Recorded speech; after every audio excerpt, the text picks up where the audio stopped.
movie making universe gave you a tender match with producers that were confident about getting into business with you, and they were handed Dear Jassi, and so they trusted your instincts, and that's very liberating to me. That's a lot of fun. So 2 decades in the making. As you called it, you said it was a monkey on your back, something in the corner of your head. You're holding on to a story, but as you're doing all these other projects, as you're living your life, the magnitude of a story like this might alter, it might change, it might mean something different. Just because the story is 20 years old, it doesn't mean it's less relevant today, it's probably more relevant. So I wanted to get a sense of how it was for you to hold on to a story, to keep it near and dear, but also reflect on it differently at different junctures in your life, and to think about it actively, proactively, unconsciously. How does that look like? I wouldn't say that this has been 20 years in the making. It's usually, The Fall was something that was like 28 years in the making, because I was proactively trying to put it together. This one, never. I thought of the idea the moment I heard about this telephone call that was done by a mother, and such words were spoken that I just said, like, okay, what is a world in which, never justifiable, but something like that can even be believable, that mother would say that to a group of people that are holding her daughter captive. So that was what stuck with me. So I told my brother that we need to make this movie immediately, or we wait for at least like 2 decades when it'll become retro. And then that's all I said, and then I put it on the side. Never thought about it that much, because The Fall happened immediately. I found Katinka, and I just said, okay, we go on a magical mystery tour, we get a whole bunch of films, and then suddenly, like they say, you take a long time and then it happens immediately. So all that time I thought about it, I just said, like, this was the reason I figured it out, was that it was because that line that the people had said to the mother, the mother had said to the people who had been kidnapped, and I just said, okay, that's my key. So I just thought, I want to make a film where that's the ending. So then I had to reverse engineer the rest of the film on what it's about. Unfortunately, right now, the story moved on. Actually, more stuff happened after that, but I could never incorporate it into the story. I was still stuck to the story I wanted to tell 23 years ago. So these people from India that approached me and just said, like, we'd like to do, Gulshan Grover introduced me to some people who just said, like, we'd like to be in business with you to make. They want to make a Tarsem film. Yes. Well, they wanted to make, like, I'm known for spectacularly visual stuff. Yes. I just said, yes, I'd like to do that, but before I come to India for that, I have a film in my head that I need to get this monkey off. Do you guys want to be? They said, we want to be in business with you. What do you want? So I just said, okay, I want, and I told them the story. They said, okay, we think we have a writer in mind. And that was the gold mine. That they put me in touch with this guy, and I did one conversation, and everybody thinks I'm a very spiritual or religious person. I've just been an atheist since I was my early teens. So it has never really bothered me, but this guy is a very spiritual guy. He kind of said that he felt that he got possessed by Jassi's spirit. He went to one place and put these things up and just wrote it in one go, which was phenomenal, because I pitched him the structure. He just stayed to that structure. But he added about another 40 pages in the beginning and in the end. And I just said, I need to cut those out. And I had to just say, like I just said, I don't think I can really make it that long a film. So it was exactly what I had in mind 23 years ago. But he made a wonderful story out of it in the middle. Just the front and back had to go. Yes. And then before we started, I just said, like, okay, I know how to do it. Instead of cutting to the horrible way we have Weinstein film during their time used to be, which is cut to the photos in the end of the real people, I just found this mystic that I thought was, like, really brilliant, that could be the narrator. Yes. Of the beginning and the end, and abbreviate for me the 20 minutes here and there and leave it in limbo. I think it's brilliant. I love the intro-outro idea. I love who you incorporate in there. I love the fact that you're breaking the fourth wall, that you're also talking, you're having a discussion with the audience member. You're saying, I'm setting you on a path. You're talking to us, which I think is a really brazen, bold, ingenious move. It happened out of necessity. And then I just remembered I'd seen this guy perform on a stage once, Kanwar, and means like on a YouTube. But the first time he broke out, he went on a fair and he kind of lost the plot a little bit, and he just put this thing on his head and just went into a trance. Like he just kind of like brush, covered his head and went into a trance. And I just said, like, oh, that's the guy who can tell this story. So I had to put him in front of it. So he turned into the bookends, but it was more necessity that I did not know how to cut out 40 pages from a script that I was ready to shoot. I love it. So when I think of you, I think of you in a world like Guillermo del Toro, like you are a master of the visuals. Your vocabulary is you have a lot of tools. And with Dear Jassi, it's like you stripped it down to, I mean, there's a couple of elements that I want to... Only the guy in the end, but yes.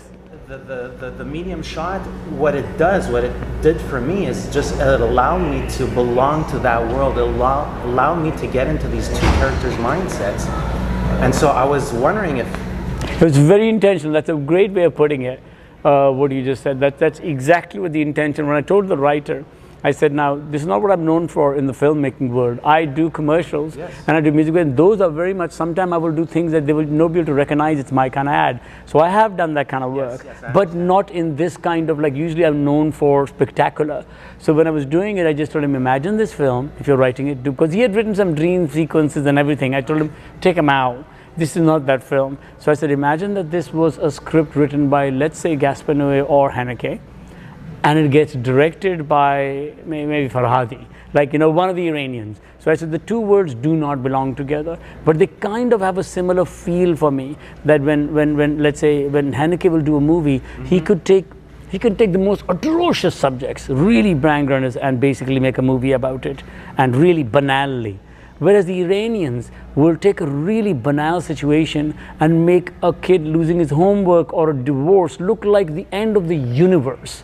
So you're that vested into it. And I just said, this story is quite harsh, but I don't want to shoot it in the other style. I would just say, let's suppose Haneke wrote it and Farhadi got the script and he just said, oh, there's going to be this kind of atrocity. I'm going to, like, cut to a close-up of that thing over there. I don't want to be involved in that particular one. So this was a very conscious effort that I told the writer. And to a certain extent, in the end, this was the only thing, two things that he really fought me on. He was just saying, like, no. He was thinking, like, you need to see the violent rape. You need to see that particular one. And I just said, it's a lot more disturbing if I let everybody imagine it, how it could have gone down, but actually just play with the audio that has obsessed me with the telephone call. Because then you imagine your worst case scenario, it'll be different from the other person's, and you'll all see it in your head. So that was one of those things that I just said, like, I cannot go there with this particular film. You'll alienate the people I want to answer for this, who actually want to look at it and put a mirror up to them. They will just walk out. And it's such a weird conversation to eavesdrop on.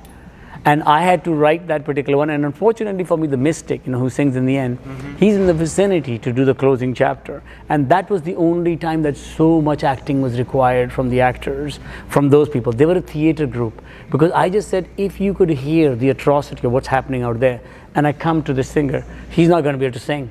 I had one take. The sun's coming up there, everything was, so I rehearsed it close to 23 times with the actors. Wow. There is nobody in the room in the back. No, of course. I got them in the day, I recorded that early, I told them what's going on, I told them, leave these pauses, leave that particular one, there's nobody on the phone. Play that, because if this guy hears what's going on here, he's not going to go where I think I want him to go. So I did tell him that this was a particular place where a rape happened, and this particular happened, and this happened. He said, okay. So he just stayed there with his eyes closed. And he heard some sort of a conversation that he could barely hear. I didn't want to do a dolly move in the movie at all, but that one I had to, because I had to separate him from that event. So then I dollied away from them, and then I panned to him, and he did his whole thing. So for me, that worked, and only I, when we shot that, knew how horrific that scene was. Most of the people thought, oh, great performance, and they were so used to seeing that 23 times me rehearsing, they didn't really realize where it'll go. And I went into shell shock when that happened, because I could hear what's going to happen. So the audience feels like that in the very end. So it was literally, do this, come back, go there. So when we went to Toronto, I brought him to Toronto, and I told him, oh, you know, when people come out of the theater, just as a street singer, you perform. And he said, great. And then he came out there, and then suddenly before the premiere, I realized, you know what, he's never seen the movie. He has no idea how impactful that is. So I told him, like, by the way, you know that thing that I told you, it's very impactful. So, you know, he said, you know, will you be able to sing? He said, listen, I play in places where people have telephones in the thing, I sing, I do this thing, and they're distracted, they do this, I have to talk to them, and I still go in, I'm a performer, it's okay. Yeah. He saw the movie, and then I turned to him, like, hopefully can he sing? And he just went like, I'm done.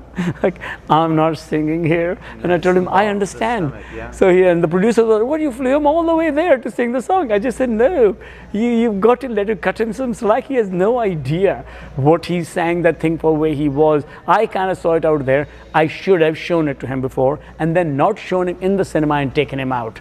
So if I ever did it again, I would put him outside in the street and not have him be in the zone of what's there.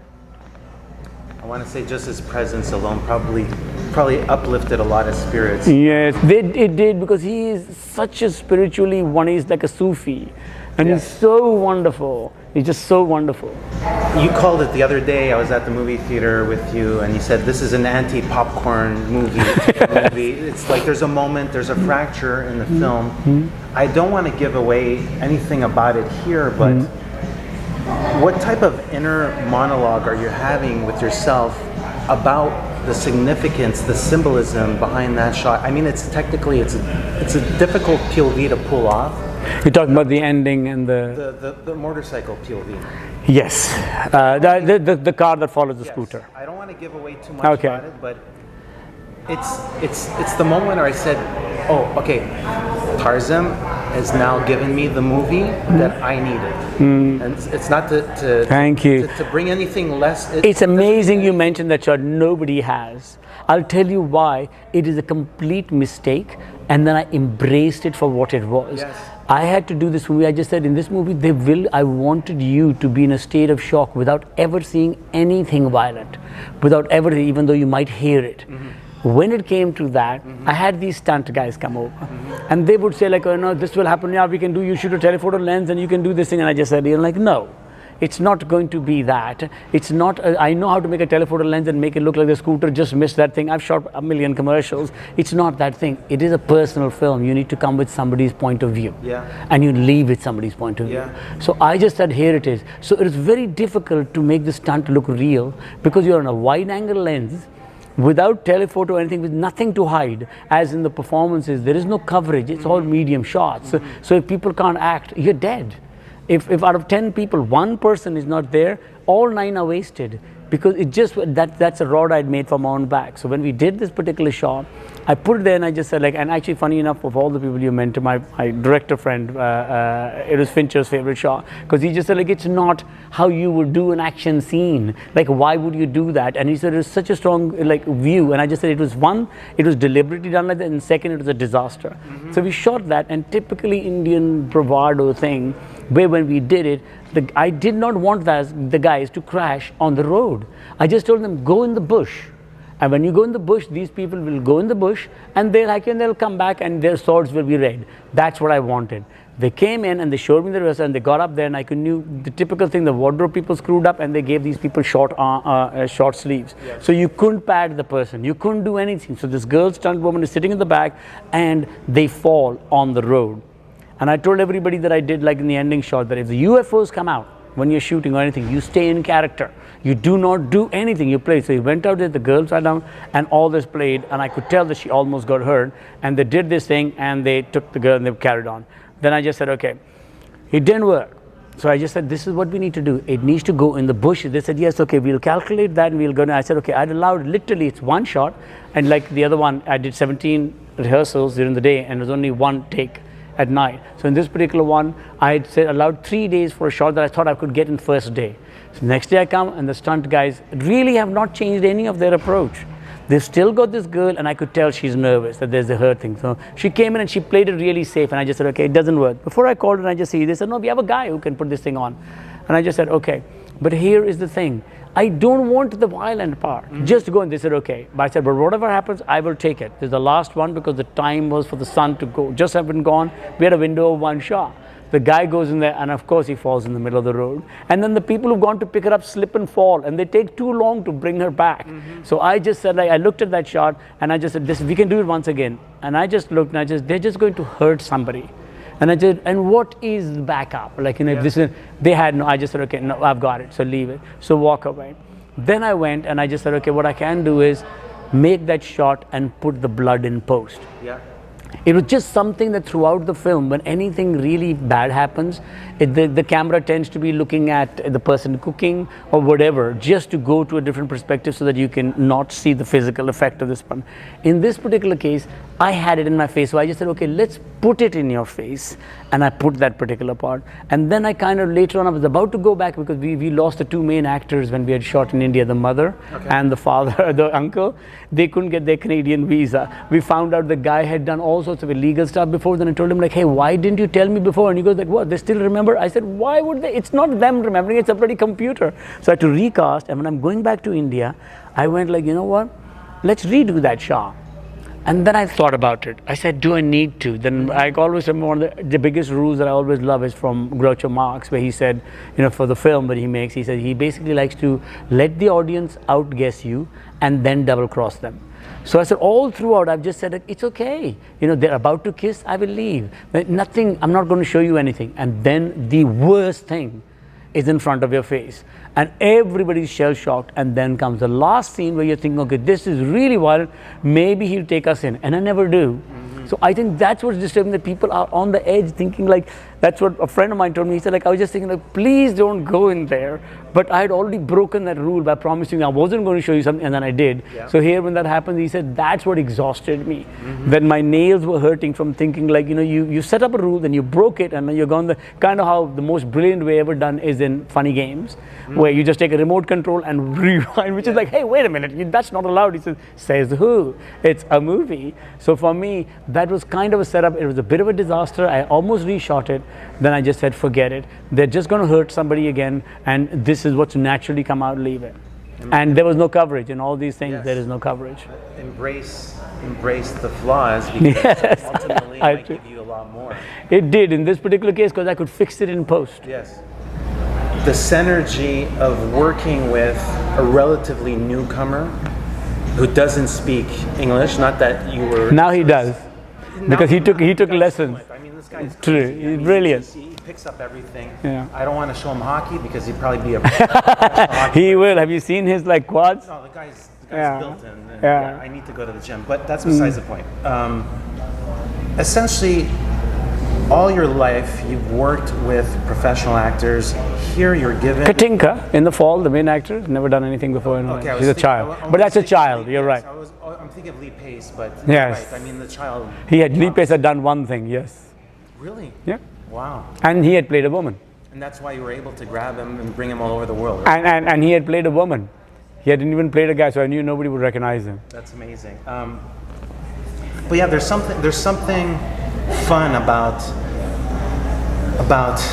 seeing new faces on the big screen from a cinephile standpoint. But I imagine for you, it must bring some extra energy for you to tap into, and seeing that they're not working with predefined notions of how they need to act. They're very much working with instinct. And for you, I mean, it must be so refreshing to tap into that. It wakes you up. You just know that you're so in charge that if anything goes wrong, it can only be your fault. The person is not a professional. They completely said, okay, what do you want? Yes. So if something's wrong, obviously I screwed up. So for me, on something like this, when they showed me, but there was no second choice. When they showed me the guys, they were saying, oh, this person, and some people were saying, I'll put on an accent, I'll do this. And I said, no, I'm looking for a person that has a particular dialect and speaks a particular way. It's very vulgar and considered really bad among the Punjabis. It's not from the city, it's from a village. And I have that accent from my mother. And I just said, I will find this guy. And they just completely were showing me all these other actors or people who said, stage actors here. I said, the problem is they'll be asking me, where's the script? I said, there isn't one. I'm going to show you situations and we're going to work it out. So I needed this. So this was the only time the moment he came in, I just said only one thing, isolate him. Do not make him talk to any actors. Nothing. I would just come and work with him. So it is sight unseen, because he had come to do one telephone scene. He thought he had a small bit part in something else. I said, first thing, just don't teach him anything. Don't tell him anything. Just isolate him and I'll work it out. And then I had 24 hours to find the girl.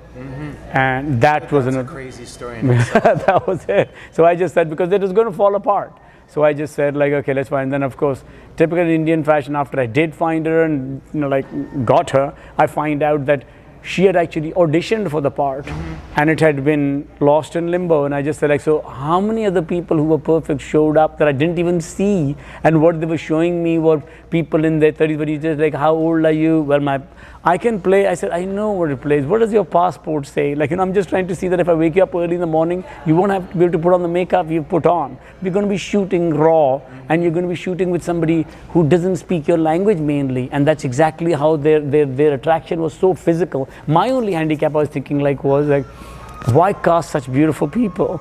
And the only reason I had to do it is what I had the mystics say in the beginning, is that just Google the original two people.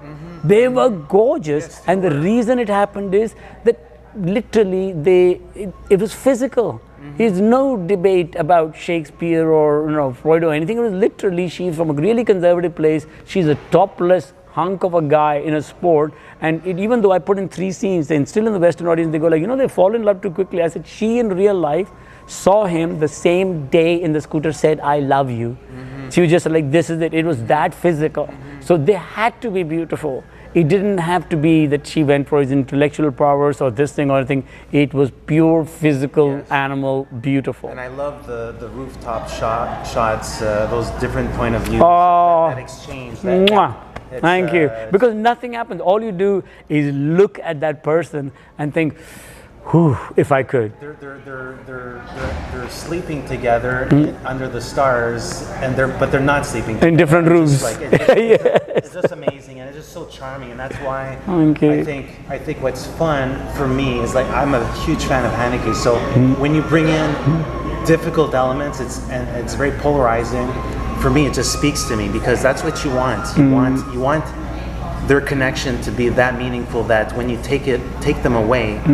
And it was so visual, there's stuff like, imagine if I'd had professional actors, half the time the lights are from this side, you don't have the timing of that person, they have to pretend. Every person was there 100% for the other person. Yeah. So she would be on that roof. Yeah. And they would all look at each other, and you could tell that there was some real chemistry going on between them. I was just recording it. Big time. I'll end with this. So again, you had these Bollywood producers approach you. And now that you have lived a full experience, a 50 shooting day experience, and putting life to this film and taking away so much, what's your comfort level with embracing? Bollywood is now, I want to say it's being embraced by Western audiences, and for me, I see it as a huge opportunity for a Tarsem cinema. I wanted to do a really big action flick in Bollywood. I was literally told these guys that, but this is the ticket to be in bed with me. So they did that, and I just said, okay, we paid that price. I don't want to do it, and now you do one, now scratch your back. I love that cinema also. It's just in my DNA to make it. So I just said, that just tends to be so commercial. It's going to be successful. It's going to make a ton of money for everybody. It's okay. And I don't want to do it as a job, because I've never done a film as a job. I fortunately have a day job in advertising that I love and adore, and I've done fine by it. So when I do a film like this, you will see me embrace it, and every part of it will have my DNA in it. So I'm really ready for it, and there's a project that's it's come pretty close. So we're just sorting the things out, and hopefully might be going into it this year. Meaning this coming year, within the next 12 months. 2024. Well, that's what happens in these things. You wait for 23 years, and then it happens in 2 months. Like when we did Dear Jassi, it literally, when I talked to the guy, he went and wrote it. They told me, I said, okay, cut out the front and back. You want to make the movie? They said, yes. We couldn't find the casting. We find the casting of the girl in one day on that particular. We make the movie. 48 hours after I finished editing, that's the film you have. I edited it every night. There is no coverage, only Mark Romanek, because I only showed it to my director friends to ask them for the. He was the only one. He said, in that scene in the beginning when the girls are playing kabaddi, if you could show me a close-up of that girl, I would know. I just said, Mark, there's no close-up. You've got every shot I've shot. It is just shot like that. So for me, I was lazy because I knew I was going to edit it. So I had to pre-think it, thinking this is not going to be something that's going to be found in the edit. Yes. If it's not happening in front of me, I got to address it. So when I saw the magic happening on the first day, I just said, there is no coverage. And the only thing that saved me from all the days, which is a real handicap of mine, which a lot of directors are really good at, you call vignette pieces. Yes. You know, you go, there's a musical song. Those ones take an improportionate time when I shoot it compared to another director, and I waste a lot of time because I'll just say, oh, the sun is going down, I can get on the shot, there's going on, and you grind the crew into the ground for something that's only there for 2% of the movie, less than 1% of the film. And in this one, it was the letters. And I just thought, like, you know, I don't want to do coverage on the letters. And then I just said, it's going to be, I see this, and like you turn pages, I will just pan through each scene as the letter is done. So there is no coverage. I actually really loved and embraced that technique. It's like you're flipping the pages of the book. Like that's it, as a letter she's reading. So I just said, that's it, because I don't want to get into coverage. I love that Thank aspect. you. I really. I've been meaning to steal it from a long time, but it was something that I saw in the conversation. One of my favorite films of all time, where Gene Hackman comes to his room, and he's very insecure about anybody ever entering his room, and he finds a happy birthday card inside. So he picks up his phone and he calls the landlord. And basically, while he's talking to the landlord to talk about his paranoia, like how did he get in or what's happening out here, you don't stay on him, because what, you're going to look at a performance of a guy on a phone talking to somebody that you can't see. You leave him and you see his room. There's a few iconic things, there's a Virgin Mary, there's this thing, and in that pan, which is 360, you know this guy better than you will ever know. And then you come back to him, he's walked off this way, and you've left him. You see a 360, and when you come back, he comes back on the phone and saying, like, I know you. It reminds me of Antonioni's The Passenger. Very similar, very similar. Well, when there's no coverage, but this was done, I would say, first out of laziness, because I just said, like, I do not want to do coverage, and this has to be. Then when that happened, I had to say, then the action cannot be conventional. So what will I do? And I just said, go in there. And also the coverage inside the car, when there's almost an ambush on them, it's much easier to shoot from outside. There is no coverage. I said, I'd rather lose the scene if I can't see how it fits into the film, how to film it. I'd rather lose the scene, but if I am going to film it, it's going to speak the language of the movie. So I've been a fan of yours since the Adidas commercials. This is going back, way back. Oh my God! How old are you? I started in this business, I think 6 months after The Cell came out theatrically. Okay. So I've been tracking your career and saying, thank you. what's Tarsem going to do next? And for me, Dear Jassi. Well, I hope thank you. I hope I outguessed you. You outguessed me in many ways. And hey, this is Eric from IONCINEMA.com. If you want to support us, subscribe below. For more reviews, interviews, film festival coverage from Sundance, Cannes, Toronto, you want to check out these guys on this side.